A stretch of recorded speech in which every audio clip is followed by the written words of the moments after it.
يوم تجد كل نفس ما عملت من خير محضرا وما عملت من سوء تود لو أن بينها وبينه أمدا بعيدا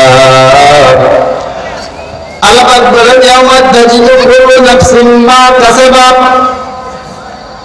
সেদিন কিয়ামতের ময়দানে যে ব্যক্তি কোন মন্দ আমল করবে সেটা সামনে দেখতে পাবে এবং ভালো আমল করবে সেটাও সামনে দেখতে পাবে এবং দেখার পর আফসোস করে বলবে আরে যদি আমার এবং এই মন্দ আমলের মাঝে দূরত্ব হয়ে যেত তাহলে খুবই ভালো হতো।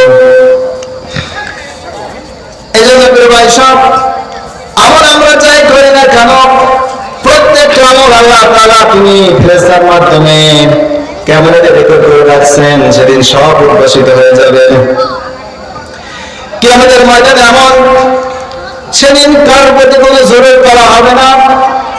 ونضع الموازين القسط ليوم القيامة فلا تظلم نفس شيئا وإن كان مثقال حبة من خردل أتينا بها وكفى بنا حاسبين।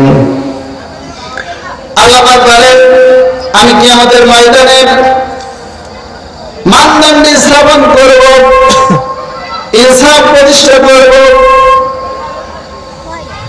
কারো প্রতি কোনো জুলুম করা হবে না। এমনকি সরিষা দানা পরিমাণ যদি কারো আমল হয় সেগুলো ইনসাফ ভিত্তিক ফায়সালা করা হবে। সুবহানাল্লাহ।